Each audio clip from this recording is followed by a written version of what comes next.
Hello guys, hi hi hi. இன்றைக்கி நம்ம யாரை பற்றி பார்க்க போகிறோன்னா, நம்ம ஆக்ட்ரஸ் இனியா பற்றி தான். நம்ம எல்லாரோட ஃபேவரெட்டு, முக்கியமாக என்னோடய ஃபேவரெட்டு நம்ம இனியா. இந்த வீடியோ வந்து எந்த படத்தில் உள்ள கிளிப்ஸ் அப்படின்னா, விலங்கு அப்படின்ற சீரியஸ் தான். விலங்கு அப்படின்ற சீரியஸு நம்ம விமலும் இனியாவும் 2 பேரும் சேர்ந்து கம்பேக் கொடுத்த ஒரு சீரியஸ். சமீப காலமாக 2 பேர்த்துக்கும் படமே இல்லாமல் இருந்துச்சு. சின்ன சின்ன ரோலில் நடிச்சுக்கிட்டு இருந்தாங்க. விமல் ஒரு பக்கம் சின்ன சின்ன ரோல்லையும் கெஸ்ட் ரோல்லையும் கேமியோ ரோல்லையும் நடிச்சுக்கிட்டு இருந்தாங்க. அதேமாதிரி இனியா கிடைக்கிற ரோல்ஸ்லாம் நடிச்சுக்கிட்டு இருந்தாங்க. ஒரு காலத்தில் 2 பேரும் சிறப்பான தரமான ஆக்டராக இருந்தாங்க. 2 பேர்த்தையுமே கண்டுக்கிறல இப்போ இந்த விலங்கு சீரியஸாக வந்ததுக்கப்புறமும் விமலுக்கு 1-2 படம் புக் ஆகிருக்கு. இனியாவுக்கும் அதே மாதிரி தான் படம் பண்ணிகிட்ருக்காங்க. ஸோ நான் ஏற்கனவே முன்னாடி சொல்லியிருந்த மாதிரி, முன்னாடி போட்டிருந்த வீடியோவில் மாதிரி, உங்களுக்கு யார் அடுத்த வீடியோ யார் போடணுமோ அவங்களோட பேரும் நேமும் மூவியோட நேமும் மென்ஷன் பண்ணுங்கள் அப்படின்ட்டு இருந்தேன். அதே மாதிரி தான் ஒருத்தர் கேட்டிருந்தாரு, நான் இனியா போடுங்க ப்ரோ அப்படின்னு சொல்லி கேட்டிருந்தாரு. அவருக்காண்டி தான் இந்த வீடியோ. அதேமாதிரி போன தடவை போட்ட அனிகா வீடியோக்கெல்லாம் செம்ம ரெஸ்பான்ஸு, நிறைய லைக்ஸு, நிறைய வியூஸ் வந்துருந்துச்சு. இந்த வீடியோவுக்கும் அதே மாதிரி சப்போர்ட் பண்ணுவீங்கன்னு நினைக்கிறேன். அதுக்கு முதல்ல போட்ட வீடியோவுக்கு வியூஸ் லைக்ஸ்லாம் வரல.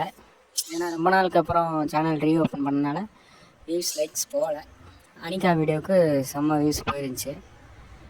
அதே மாதிரி இந்த வீடியோக்கும் சப்போர்ட் பண்ணுவீங்கன்னு நம்புகிறேன். ஸோ சப்போர்ட் பண்ணுங்கள். நீ அடுத்தடுத்து வர வீடியோவில் நம்ம டெலிகிராம் சேனலும் இன்ஸ்டா ஐடியும் மென்ஷன் பண்ணுறேன். இன்ஸ்டாவில் வந்துட்டு யூடியூப் சேனல் வந்து மென்ஷன் பண்ணுறேன், அதையும் பார்த்துக்கோங்க. டெலிகிராம் சேனலில் சின்ன சின்ன வேலை இருக்குது, அதெல்லாம் முடிச்சுட்டு உங்களுக்கு டெலிகிராம் சேனல் வந்து அப்டேட் பண்ணுறேன் நான்.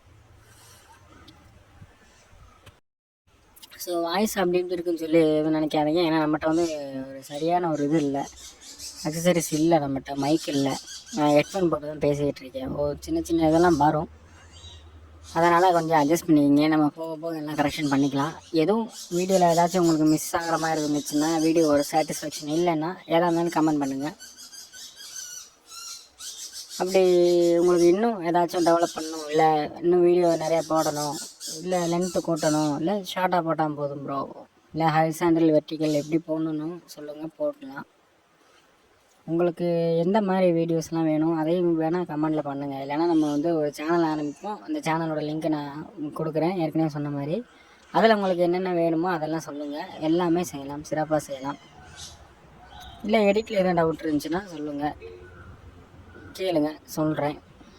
அந்த மாதிரி தம்ப்நெயிலு எதுனாலும் ஓகே, என்னன்னாலும் என்ன பிரச்சனைனாலும் உங்களுக்கு என்ன மாதிரி வேணுமோ அதை மட்டும் சொல்லுங்கள். உங்களோட சாட்டிஸ்ஃபேக்ஷன் எனக்கு ரொம்ப முக்கியம். நீங்கள் மோட்டிவேட் பண்ணுற பொறுத்து தான் நான் அடுத்தடுத்த வீடியோ போடுறதுக்கு எனக்கு ஒரு டிமோட்டிவேட் இல்லாமல் ஒரு மோட்டிவேஷனாக இருக்கும். சரி, ஓகே. இப்போது இனி அவங்க வந்து மலையாள இண்டஸ்ட்ரியில் ஒரு பெரிய ஆக்ட்ரஸ்ஸு. இப்போவுமே தமிழில் தான் அவங்களை கண்டுக்கிறாமல் விட்டாங்க. வாகை சுடா படத்துலலாம் செம்ம ஆக்டிங்காக இருந்துச்சு, சூப்பராக நடிச்சிருந்தாங்க. வாகை சுடா படத்துக்கப்புறம் நிறைய படம் தமிழில் வரிசையாக வந்துச்சு. அதுக்கப்புறம் போக போக போக போக காலப்போக்கில் அவங்கள மறந்துட்டாங்க. ஆனால் மலையாளத்தில் அப்படி கிடையாது, இன்னுமே அவங்கள வச்சு யூஸ் பண்ணிட்டு தான் இருக்காங்க. நிறைய ரோலில் நடிச்சிட்ருக்காங்க. இருந்தாலும் அவங்க ஆக்டிங்க்கு அந்த ஸ்கில்லுக்கும் அது போதாதான் நான் நினைக்கிறேன். இப்போ வந்துட்டு அவங்க உடல் ரீதியாகவுமே கொஞ்சம் வேறு மாதிரி ஆகிட்டாங்க. இப்போ வந்து ஒரு ஆன்டி அந்த லுக்கில் இருக்காங்க. முன்னாடி வந்துட்டு நல்லா இருந்தாங்க, இப்போ வந்துட்டு வாய்ப்பு கிடைக்கிறதுனால என்னமோ தெரியலை, அவங்க லுக்கே மாறிடுச்சு. ஆனால் ஹீரோஸ்லாம் இன்னும் ஹீரோஸாக தான் நடிச்சுக்கிட்டு இருக்காங்க. பெண்களை பற்றி நம்ம சொல்லணும்னா அவங்க எப்போயுமே ஹீரோயினாக நடிக்கிறதுக்கு வாய்ப்பு கம்மி தான். ஒரு சில ஆக்ட்ரஸ்க்கு தான் அந்த மாதிரி அமையும். நயன்தாரா, மஞ்சு வாரியர், இவங்கள மாதிரி ஆக்ட்ரஸ் தான், த்ரிஷா, இவங்கள மாதிரி ஆக்ட்ரஸ்க்கு தான் அது அமையும். அது இவங்களுக்கு அமையலை தான் நான் நினைக்கிறேன். ஓகே.